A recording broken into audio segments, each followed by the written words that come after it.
Looks like I got muted. Can you hear me, guys? Hey, Scott, we can't hear you.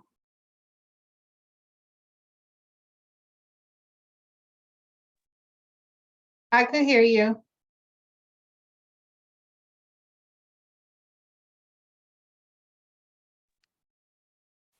I don't hear you now.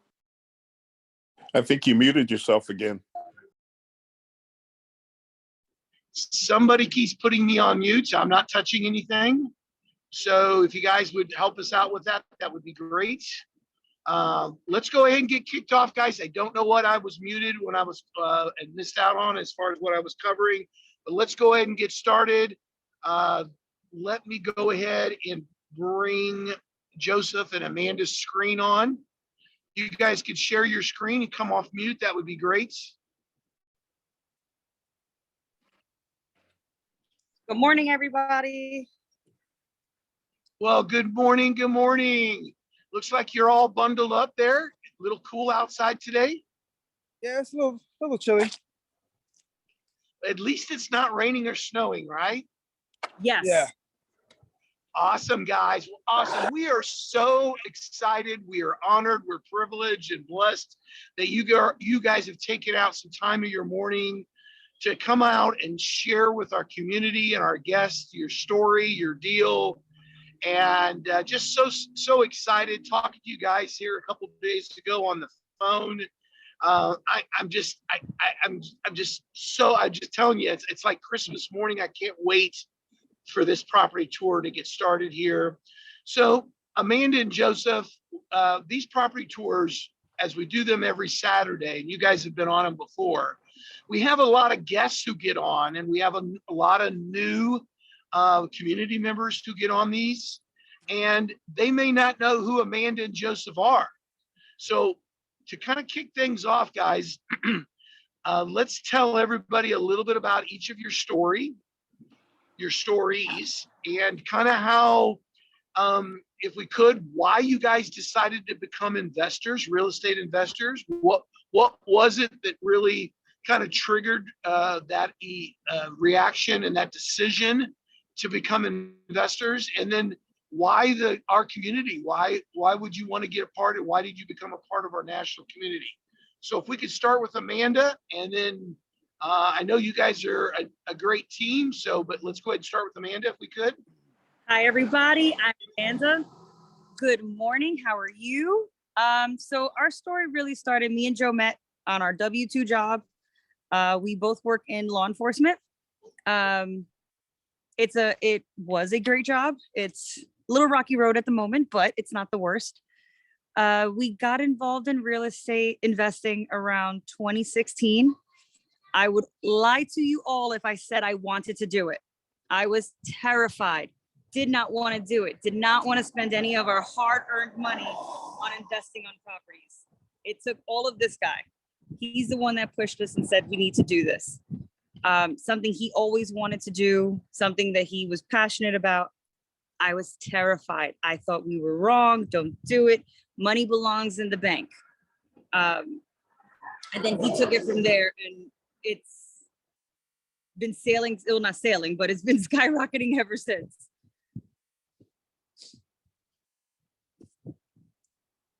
Hello? Yes, sir. Oh. I was studying for a test at work, and after the test, I wanted to put my time to good use. So I read this book, Rich Dad Poor Dad, and it just changed the way I looked at money and financing and real estate and life in general. And then ended up taking a course with a company and started real estate investing. But after the course, it was pretty much like, see you later, kid. So it was a hard road trying to figure it all out on our own. But then, we was buying properties, and then eventually we felt like we needed more education, needed, actual community, people that believed in us and had the same mindset. So our wife introduced us to Tamara Book, who's on the call, and we hit it off great. She introduced us to the community, and then from there we started studying and sharpening our skills, and now we're buying more and more houses, and we're looking to keep going.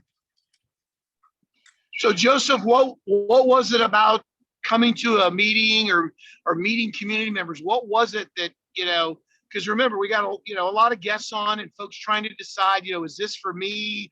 Should I become a real estate investor? Should I be a part of this community? What was it that you saw and you were like, we've got to be a part of this community? It's the people, the mindset. Like I said, the last place we actually studied with, it was like, see you later, kid, you're on your own. There was no one to talk to, no community. And, we know you're the average of the 5 people you hang out with the most. And if you're hanging out with other people who are trying to make it happen, other investors, other people that are trying to make their lives better, you'll most likely do better yourself. So, it's great to be around people and, see all people that do all different types of real estate, and you can pick their brain and they can pick yours and just make each other better. For me, it was the empowerment, which is what I really enjoyed. It's everybody's there to help everybody. Nobody's out to say, no, I can't tell you my secrets because these are my secrets. I can't tell you how I did this. This is my little niche, my thing. Everybody's willing to help everybody, which is great. I need to help. I need to talk to somebody. I know I can call Tamara. I know I can call Carlos. I know I can call anybody. And I have somebody that can help me. Nancy's great. And I can call for anything, and everybody's willing to help each other. There's no hiding. There's no secrets. It's no, this is mine. I can't tell you anything and run away. So that was a big deal for us as well, just to be able to talk to people. You got to put in the work, Yes. All the patience there, but you could talk to all these people, but if they know that you're not, they can tell you that you're not putting in the work by the way you move, by the way you talk. If you're not putting in the work, you're not helping yourself. No one's gonna go out their way to help you if you're not helping yourself. So number one is, do your work, and then people will see it, and if there are people who want to help you, if you're willing to help yourself first. I think we're gonna go inside. It's a little cold. Yes. Well, before you go inside, can you do a quick little 360 around so people can kind of see the area that your multifamily's in? So this is our multifamily right here. This big thing. You see the classy spray painted numbers? And then this is our little neighborhood.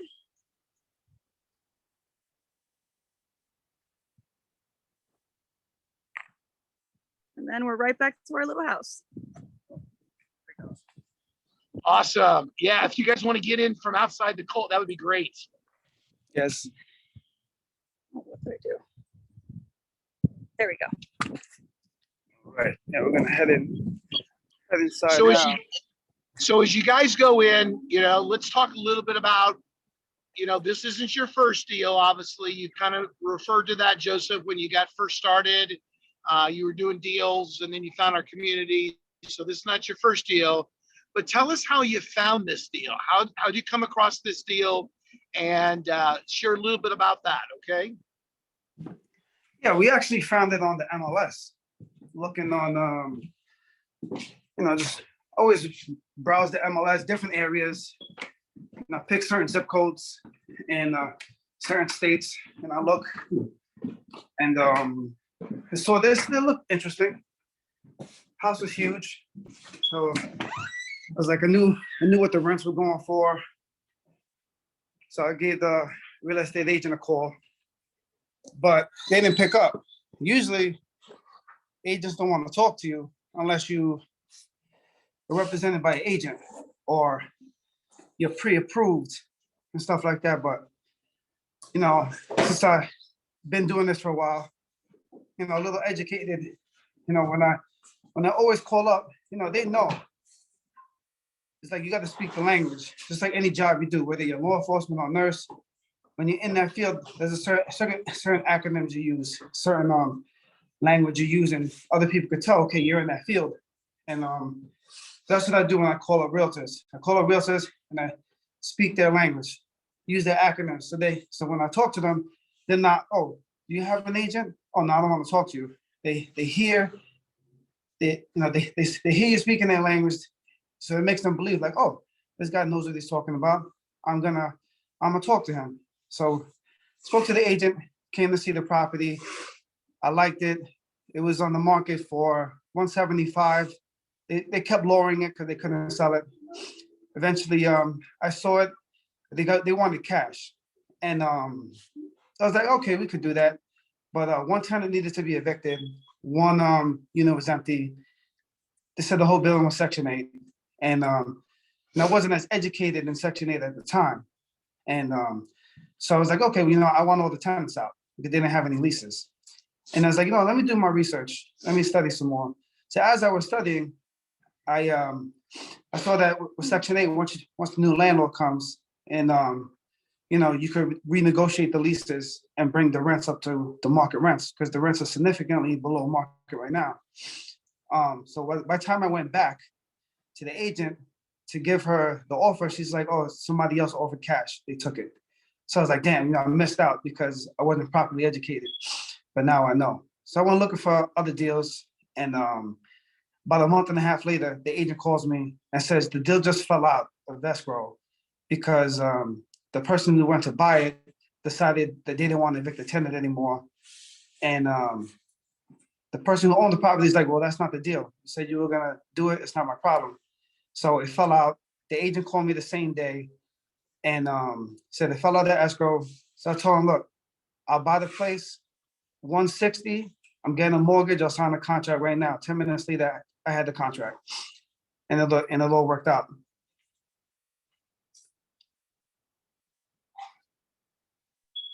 That's awesome. That's fantastic. So initially, you went into the deal, it went under contract, it circled back around to you. And if I remember correctly from our conversation, you were able to actually get it under contract for less than what you were going to offer the first time. Yeah, I was going to offer 172. And then since it fell out of contract that day, like I know that there's a lot of emotion involved. And I was like, let me just offer something low. The guy's going to make an emotional decision because they just had an argument with the previous buyer. Emotions are high and I could solve his problem immediately. So I was like, let me just offer 160, see what he says. And he just took it. He wanted it off his hands and he took the deal. Nice. Very nice. So this is, if for everybody on today, this is a 6-unit, correct? Correct. Yes. And so when you went into it, you knew you had repairs to do. You wanted to bring and add value so you could get to market rents, correct?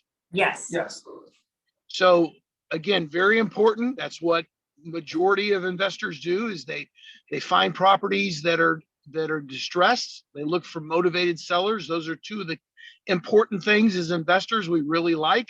We like distressed properties and motivated sellers. We find out what what the trigger is, why they're motivated, and then we look at how do we add value to a property that we can actually get up to market rents, and that we can improve and increase our cash flow, which is what you guys looked at, correct? Yes. Yes. Absolutely. So if I heard correctly, you had a little tenant issues. You had, how many of them were vacant at the time? 2? At the time, there was 1 vacant and 1 person in for eviction. And by the time we actually bought the property, there were 3 empty apartments and 1 person in for eviction, which worked out because now the apartments are empty. We could work on the apartments back to back to back instead of trying to, work on getting tenants out or fixing apartments when tenants are in there. Nice. Excellent. I love it. I love it. I love it. So you guys got into this. You acquired the property at 160. We'll talk about the rehab numbers and different expenses and all that stuff as we move along toward, as we get toward the end. So when you went into it, what was your idea of how long it would, because you got some tenants, you got 3 empty, you got 1 going through an eviction. So you're about to have a 4th empty property. You got 2 tenants that are paying their rents. So your mindset was get in and start getting the units that were vacant, rehabbed, add value to them, increase the market rents. And so what was your thinking as far as time frame, would you knock one out, get it rented, knock a second out, get it rented, or were you working on all four or three at a time? What was that? How did that go? We're working on, we bought the place like 3 weeks ago. So we're currently working on one apartment now. So section 8's coming in about 2 weeks to look at the units that are rented. And then after, if there's anything wrong, we fix it. And then you go into negotiating the lease so that they're gonna pay market rent. So the plan is to finish this first apartment, get it rented at top dollar. And then when it goes to negotiation, I'm gonna be like, well, I want this amount of money for rent. And they're gonna be like, well, what's your justification? Where's your comps? It's like, oh, I have a comp actually in the same building. Can't get any closer than that. And they use those comps plus the comps in the area to get the market rent that can, shoot up the rent to where I want it. And then eventually in a few months, once all the rents are at top dollar, then I'll refinance and pull out all my capital and move on to the next deal. Amazing. That is awesome. That sounds like a cookie cutter or by the book type thing that you want to do. It sounds easier than it is. Yes. Well, yeah, there's a lot of hard work involved. Don't get me wrong, but I mean, it's a good process. Yes. And that's what people want to do as investors. So to give everybody an idea, what's the difference in what the people are paying rent and what the market rent is? So the tenants right now are paying 700 so there's one tenant paying 700 for a 3-bedroom. The other one is paying 700 for a 2-bedroom. So that's what Section 8 is paying for them at the moment. They don't pay anything out of their own pocket. Yeah, the market rents for a 2-bedroom is around $925, $950, new, and 3-bedroom is around 12 to 13. So we saw the boost that we can do with those rents. Amazing. So by adding value to your property, not only do you get to market rent, so you're increasing your cash flow. I would say that you're going to get a better Section 8 customer or tenant because you're going to stay are you going to stay Section 8? Oh, I have a rapport with the Section 8 lady because with the Section 8 tenants, I already, built that relationship. So once this first unit is empty, it's going to be brand new renovated. I'm going to ask her like, hey, I have a brand new 2-bedroom apartment, 1 bath. Do you have any tenants that need? I'm looking for about this much of rent. Do you have anybody with vouchers? And work with her first before I try going out into the market and finding tenants. Awesome. So again, adding the value allows you to get to market rents, increases your cash flow, and also increases the value of the property. Because Yes. we're going to talk about ARV because it's such a great spread between what you acquired it, the rehab, and the ARV after you're finished with it. We'll go through those numbers toward the end. So it's definitely a win-win situation. And so what are you guys thinking your time frame is, just roughly, because I know people will ask this. So you got started, you got closed about 3 weeks ago. When do you think you'll have the first unit ready to go for rent? The end of next week, it should be done. We thought that the apartment would be done this week, but we had some delays. Had a nice clawfoot tub in the bathroom. But it only had 2 legs instead of 4. Yeah, we found that out when we pulled out the tub to do new flooring. So we ended up having to take that out and then put a stand-up shower in there instead. Well, I don't know what and everything. I don't know what the big problem with the tub was. You can just kind of lean to one side while you're in the tub. No, I get it. So into next week, and then will you go right into your next unit, the second unit? Yes, that's the plan. Yes. And so you will just basically piggyback or domino. One gets knocked out, go to the second one. Second one gets knocked out, go to the third one. Yep. And then the 2 tenants that you have that are still existing, will you give them an opportunity to move to one of the new units? We did speak with them. One tenant has a 3-bedroom, so she is probably not leaving. She's the only 3-bedroom in the building. But we told her we would fix certain things in her unit because the previous landlord did a half a bathroom. So she only has a half a bathroom. So we'd probably fix things in hers. The second floor, he's been there a very long time, so I don't think he wants to leave. If they want to and they're willing to, then they have that opportunity, but they've been here for a really long time, so I don't think they want to leave their units. Yeah, we're gonna have the property management maintenance people fix their apartments and not have the contractors that are fixing the empty apartments do that, because we want to keep the contractors fixing apartments rolling. We don't want to slow them down fixing people's apartments while they're in them. We want to No, get that- these apartments rolling, keep them going so they can get up for rent faster. You want to definitely keep your contractors busy. You don't want them to have lull time because you end up losing them, right? Yes. Exactly. Yes. Exactly. They're So, hard to find nowadays. No one wants to work. yeah.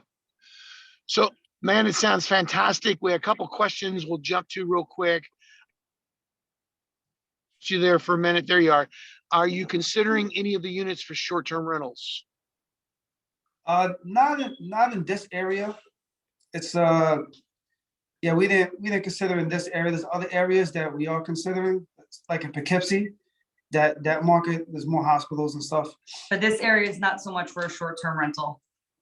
At least maybe not Perfect. right. Yeah, so knowing your market is crucial, correct? Yes. Of which strategies you're gonna use. Awesome. And then the other question was, let's see. Damien, I know you jumped on a little bit late. Hello, brother. How are you? Good to see you on. Jen, hello. It's 3 weeks. They bought it 3 weeks ago. Yeah, I So don't know if you have we're- the video of the apartment. I wasn't sure if you were gonna put that up or not. Because we're in the Yeah, apartment working on now. we'll see if we have time, because we got to keep this to an hour. Gosh, we could easily expand this property tour to 3 hours. I mean, there's so much information. So when you do your cash out, do you do that as soon as possible? Do you do that this is a question coming in from Damien. Because they're about to change the rules on how long you have to keep the property. That probably, Damien, I imagine that might vary a little bit as far as the lender goes, what their requirements are, things like that. But are you planning on cashing out as soon as you refi out, as soon as you get it fully tenanted, or will you try to do it before you get it fully tenanted? No, as soon as we get the market rents that we want, we're gonna put into refi cash out. The bank that we go with or are gonna go with, there's no seasoning period. So we're looking to do that. We don't think we're gonna be able to refi out in 2 or 3 months. It's gonna be longer than that. There's gonna be delays that come up and everything. But if we refinance out, within 6 months, that'd be great. We obviously want to do it as soon as possible, because with these the Fed raising the rates and everything, it's gonna be you want to get it done fast. Yeah, you want to get the rate locked in that you can, right? Yes. Yes. Yeah, and so Damon also added a comment, there's changes coming in March. I have heard some, I don't want to say rumors, but I have heard a little bit about something happening. So that is definitely something everybody wants to look into and educate themselves on that. As far as what changes are coming on that refi process, how long you have to be seasoned and vetted. So, but guys, let's continue on. We'll continue to answer some questions. So 6 unit. So where are you standing right now? Are you in the unit that you're rehabbing that'll be done next week? Yes. Fantastic. Do you want to, one of you guys grab the camera? One of you guys, you want to kind of take us through a little bit? Let's see, let's flip this. There we go. So this is the living room. There's new paint, new floors. The Yeah, bathrooms. this is almost the- done. Our bathroom is still being worked on. We got the shower stall. Love doing the plastic surrounds because it keeps your bathroom lasting a little longer. Bring the kids with us wherever we go. So they're here, gonna put some work in soon. I love it. I love it. They're never too young to get started, are they? Nope, they're not. So this is the kitchen. We added some extra cabinets because they were missing cabinets. So we added some extras up there. And then all new floors throughout. We like doing the waterproof. Lets them last longer. Both bedrooms, one on each side. This bedroom actually has washer dryer hookups. So up here, we don't pay for water. So we allow the tenants to have washers if they want them, but they have to buy them. And then this is the other bedroom. So why don't you pay for water? It's built into our taxes. Okay, kind of like here we have trash in several communities here where I live, the trash is part of your taxes. Yes, so similar, but so the trash In the water. and the water is built into our taxes for this area. But every town is different, so you definitely got to make sure before you do your numbers, because it varies. Yeah, so like we do in the capital region. I saw somebody just ask where we're in the capital region in New York. This town may not have, but the very next town where one of our other houses in, I pay for water. So it all depends on what block your house is on and where you're actually at. So this one, we luck out and it's in the taxes. So will each of your 6 units have their own washer dryer hookup? No, No, they were already built in. So we just repiped them because it was already here from previously. So we left them. I'm not gonna sit here and rip the stuff out of the walls. there's Make, also make more work sometimes. there's also an amenity you could promote when Mhm. you're putting the unit up, especially on the third floor. You know, you could do laundry in your unit instead of having to haul your laundry to a laundromat. Because you could get, Yes, for extra fine. rent for that. So I know here that it's very common in the older multi-units or even in the older single families to have laundry in the basement. And so that's kind of common. So when you have that amenity, as you called it, Joseph, where you can offer an apartment or a couple apartments like, hey, this apartment actually has its own laundry hookup, you can get better or higher market rent or higher rent. Is that correct? Yeah. Yes. Yes. Fantastic. Hold on, I got somebody calling me from that's on this actual tour. Sorry about that. You are on this property tour right now, and so I can't jump off to take your call. So I apologize. That's not the first time that's happened, by the way. I guess they just think you got 4 sets of ears and 2 sets of eyes, but anyway, I'm joking.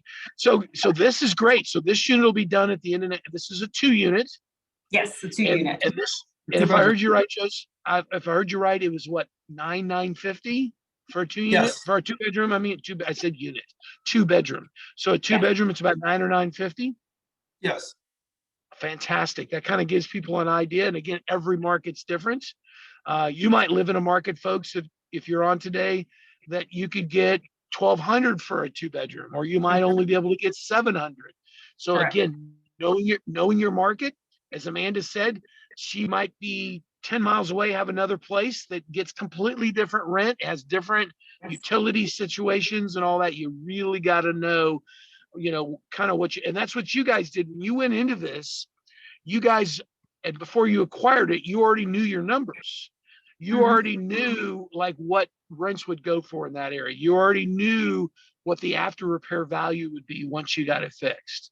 Yes. Those are all important, because if the numbers don't work, then you take a motion. I've heard a motion from Joseph several times.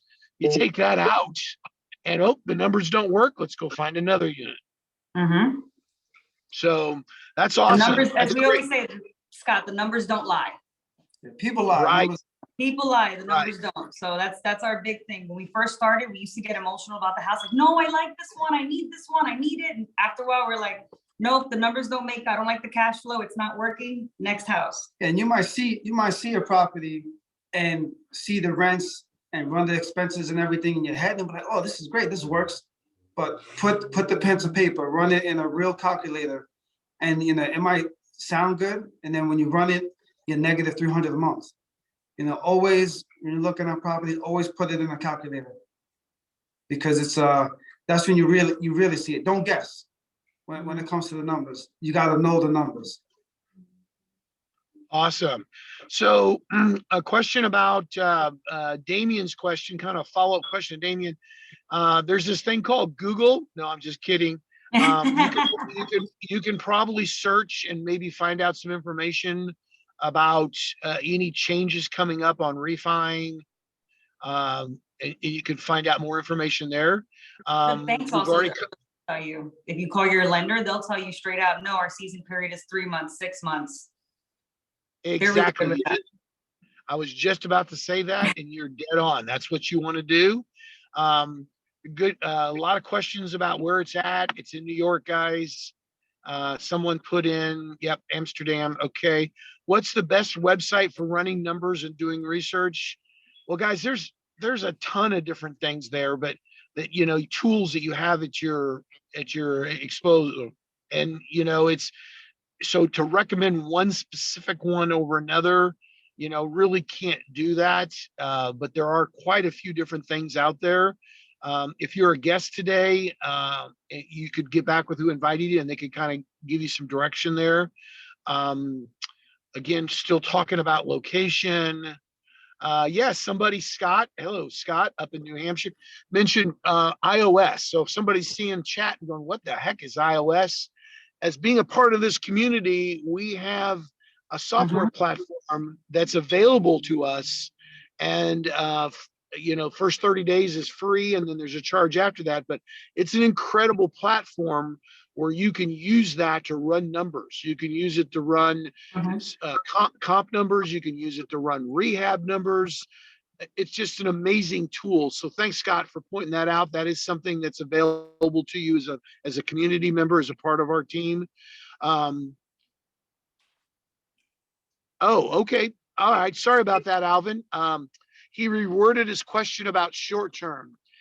This is a great question because, the short-term rental strategy is such a huge strategy right now. And there's been so much buzz over the last couple of years about short-term rental strategy.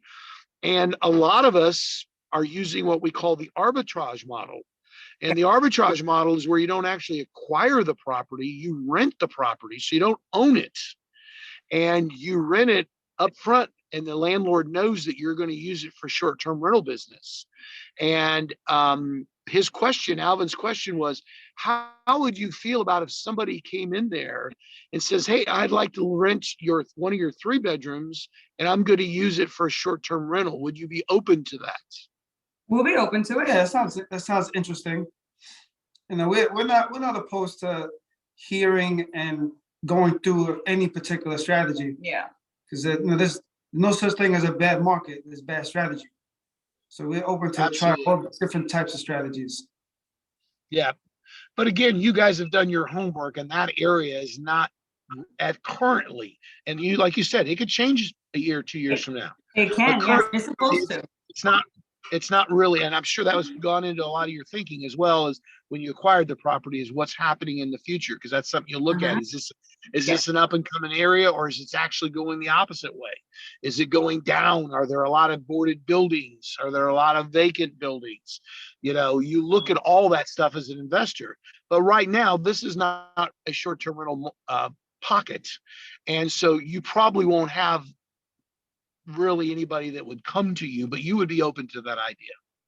Definitely. So absolutely. All right. Do you guys want to take us? It's 11:36. So we got about 24 minutes left. Do you guys want to take us to one of the vacant units, or is that not possible today? Yeah, we could do that. We can. It's a bit of a walk, so if we have something to chat about beforehand. Well, before you do that, we didn't talk about that before. Do you see any value in that to let people see what you're dealing with, or not really? Yeah, because you could see the truth is ugly. When you come see these properties, they're ugly and sometimes they're disgusting. And you don't want to go in there. That's kind of funny that you say that, because everybody looks at properties, and I think everybody will understand where I'm going with this. Everybody looks at properties through a different set of lenses, through a different set of glasses. Like, to me, sometimes the uglier, the prettier it is to me, as far as the deal itself. You know what I mean? The uglier I remember, the bigger the discount. I remember one of my first properties I acquired, the tenant or the landlord was wanting 60-some thousand for it, like 65,000. And I went down and I took pictures and I'm like, this landlord's crazy. I mean, what are they do? Come to find out, they hadn't been in the unit for 5 years. And there's a lot of landlords like that. They don't look at their properties. They don't stay on top of them.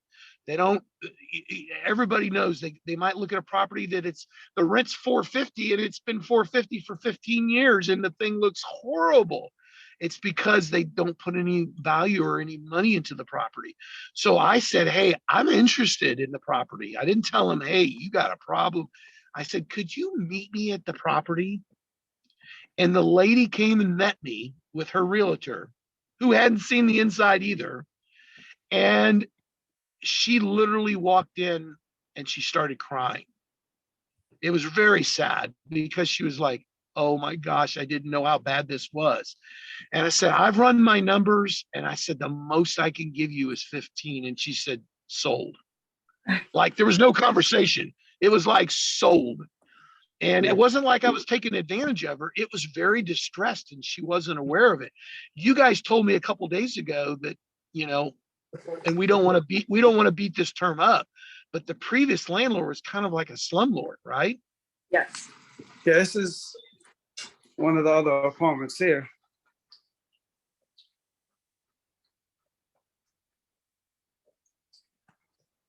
Floors, gotta replace the floors, windows.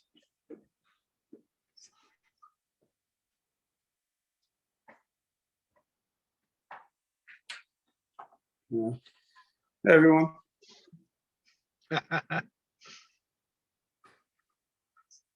So this unit, is this a 2-bedroom or 3-bedroom?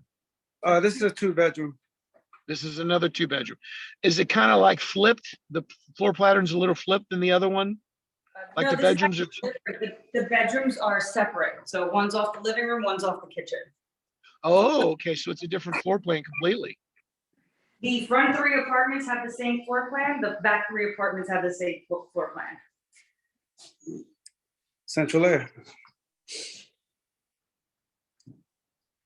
Yeah, this is one of the other ones. But there's certain things when we look at these apartments that, like, I fall in love with the little details. So like the old school beams. Yeah, So we try to keep some of the old features, like the old moldings on the doors. As we do it as best as we can, but this is what this one looks like. I agree with Scott Eagleson and put a comment on it, like, that's not really that bad a shape, guys. No, No. this one's not. Oh, I was prepared for like true ugliness that you could turn beautiful. So Oh. that's nice. Yeah, this one That's is nice. too bad. Floors and, paints, cabinets, floors. The bathroom is gonna need new subfloors and stuff like that because it's squishy. There's a leak somewhere. Yeah, there's a leak somewhere. So it's not like you got to take down all the walls or full gut or anything like that. And this is another one of the apartments here. Floors, cabinets. But this one we emptied already. A teal bathroom. Purple walls. This is quick and easy paint, flooring.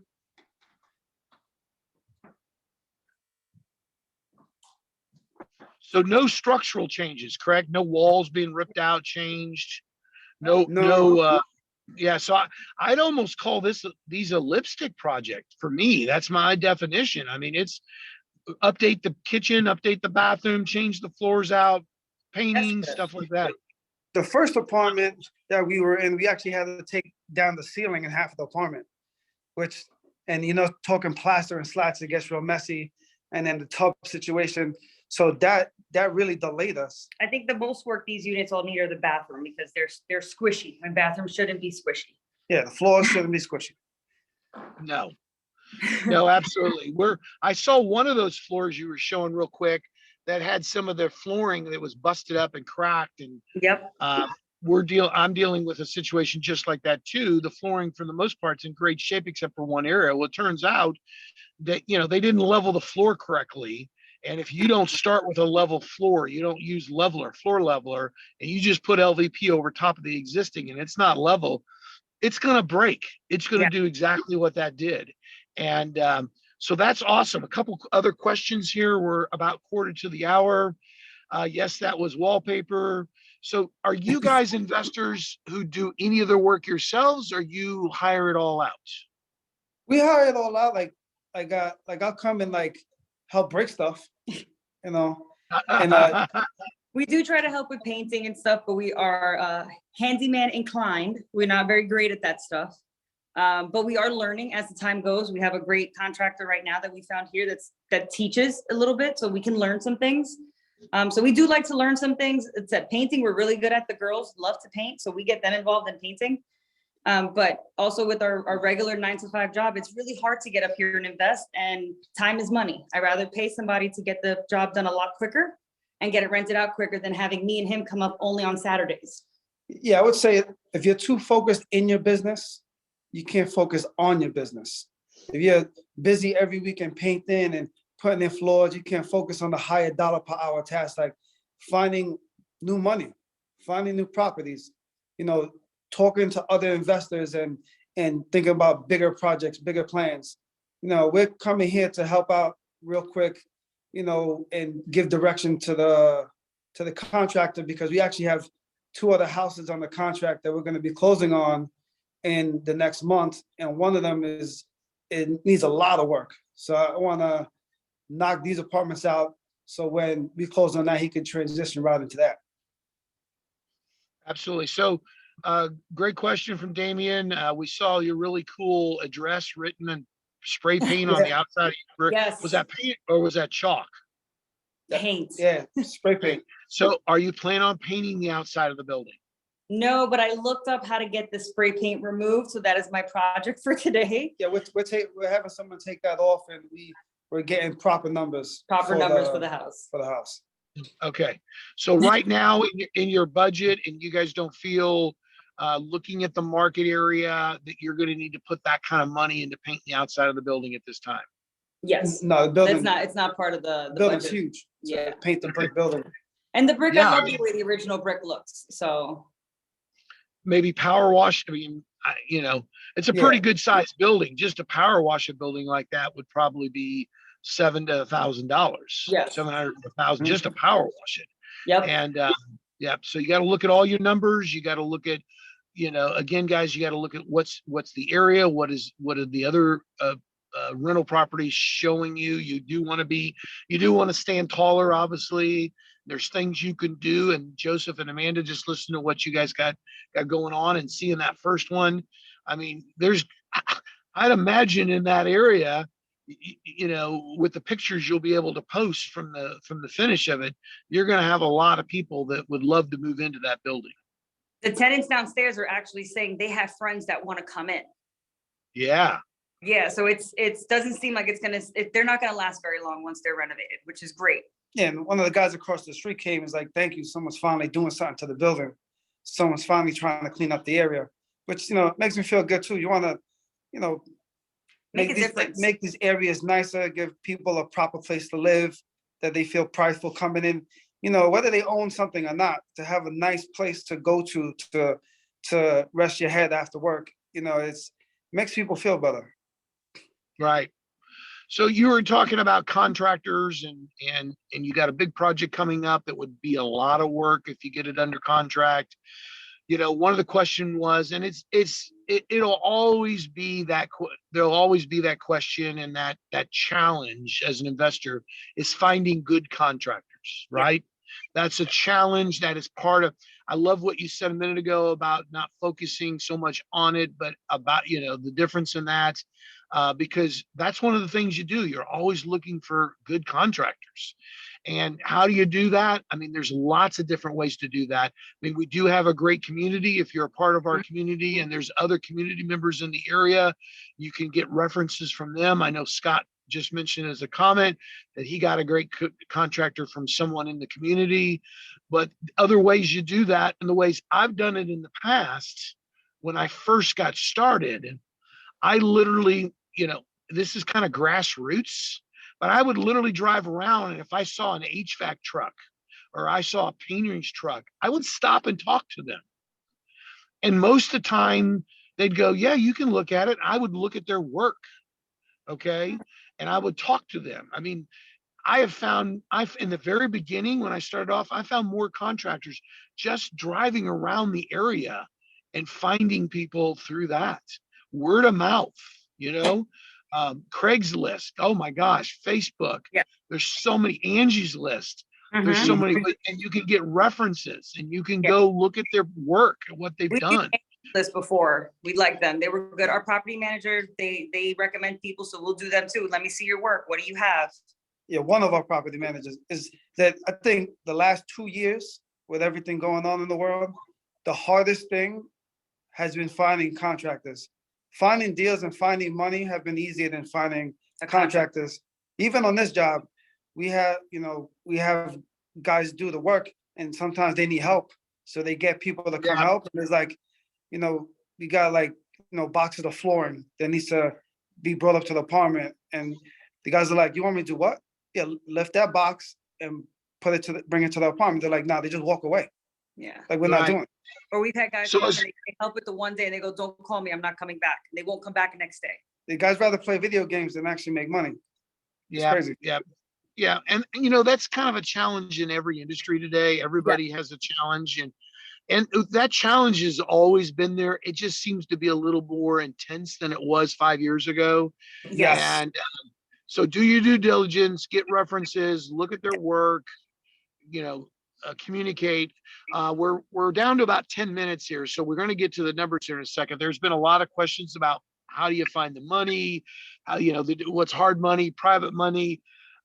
Guys, if you're a guest on today, we do have right after this at 5 after the top of the hour, Get Back to invited you. And there's an introduction that you guys can jump on that'll tell you more about our community, who we are, how you can get started with our community. It's more in depth than what we can cover on a property tour, because we are going to keep this to an hour. So let's kind of go to the numbers. A lot of great questions, a lot of great participation. We love that, guys. So let me flip the screen here if we could. Joseph, you guys can look at it as well. And let me go to that. I've got about 3 slides I'm going to go through, but we're not going to spend a ton of time on them, but let's go through the initial one that I've got here. Amanda, Joseph, can you see my slide? Yes. So go through that fairly quickly if you could. Yeah, we bought the property for 160. We're looking at rehab budget around 50,000. We're looking at an ARV around 425 at a 1.2 debt service income ratio. That's how we end up getting the 425, because we're expecting to generate around $5,700 a month in rent. So since commercial property, and there's commercial property is valued a little bit differently than small residential. But worked it out with the bank and what they accept, and they'll accept a 1.2 debt service coverage ratio. So that's how we end up getting the ARV of 425. I know this could be explained a little better, but yeah. Yeah, no, that's great. That's great. So when you talk about money costs, just so people know, you don't have to go into depth on it. You guys did like a combination of funding, right? Can you explain did you use private, hard, and personal, or how did you do that? And don't have to go in depth because we don't have time to go through all those numbers. We actually used two different lines of credit actually to do it. So we got a line of credit on our personal house, and we got a line of credit on one of our portfolios to do the rehab for this, the purchase and the rehab for the house. And then when we you already had a personal line of credit on your house that you've used for real estate before. Correct. Yes, and I'd say if you're not starting in real estate, I'd say try to get all the lines of credit and that you can, because when you're in a project $100,000 and you need money, the bank's gonna look at your debt to income and they'll be like, oh, you owe this much? Nah. Banks never want to lend you money when you need it. So you get it where you don't need it, so you can use it when you need it. Yeah, yeah. And obviously, again, we can't go into too much about credit and business credit and all that. I see questions coming in. But but good information there, guys. So your potential rents are about $5,700 a month. Your monthly operating expenses, which I'll go to that next slide real quick, were 5114.57, and I kind of did the math. I might be off a few dollars. I think that's pretty close. That's after the refi. Right. This is your, that's why I got potential on there. So those aren't actual because you don't have all 6 units rented out right now. Nope. So No. but you got good numbers to base your facts on, and you base your decisions on, and that's what's important. Let me pull up the other slide real quick for everybody. Yeah, that cash flow is not a lot when you're looking at a 6 unit, but once you put all the numbers together and do the refi after we pay for lawyers and everything, we'll be into the deal with no money, and we'll actually be pocketing like 75K. So after that, only bringing in 585 a month isn't bad when you got no money left in the deal and you made 75K on it in 6 months or a year. Yeah, this deal is golden. You guys know it. Amanda and Joseph, I'm sure people on are looking at golden once they pull up this next screen. But I mean, the cash flow net $500-600 on a building. This is just one building. Okay, I know it has 6 stores, but it's one building, and have no money out of pocket when you're done. We have a term for that, right, Joseph? We call that infinite return, right? Yep. And you And also have, we did our numbers because like right now that we got an interest rate of 6.44%, but we're running our numbers on future interest rate because the Fed is going to raise the rate. So we ran our numbers on the future rate, so we're pretty confident on our numbers. yeah, so I pulled up this next slide if you could see it. So you got 425 as your appraised value is what you're shooting for. You got 8,000 in closing costs. You're going to put down $85,000 as a down payment. But It'd that's what the finance bank's out. going to keep. Yes, Once you and then- refi, that's what the bank's going to keep. correct. And you're going to refi what, 340? Yes. Okay, they're going to refi 340. Your monthly payment, your P&I is 2512. Is that correct? For 25 years. Yeah. Yep. And then if you guys are on your phone, you can actually pinch out and you can see the expenses down at the bottom of how they came up with the 5114. They've got it actually broke down, electric, vacancy, cap expenses, insurance, snow and grass removal, or snow removal, grass upkeep, maintenance, management, property taxes. So they've got that all broke down, insurance. And so again, at the 5114.57, that's how you came up with your net operating expenses. And then the last slide that we want to show real quick for everybody. And guys, I know we could go on and on this. We might come back to you guys, Amanda and Joseph, here in a couple months, and maybe have you guys back out and you can show some more updated numbers and things. And if you're okay with that. But this last slide, the last slide I'm going to show real quick, it's a lot of numbers. It talks about returns, 1 year, 2 year, 5 year, 10 year, 15 year. The numbers are really nice. This is a great opportunity, and you guys are going to have a lot of equity in this building. I love it. I love it. So guys, as we wrap up today, and again, I know I'm going fairly quick through this. I've got your screen pulled back up so they can see you guys.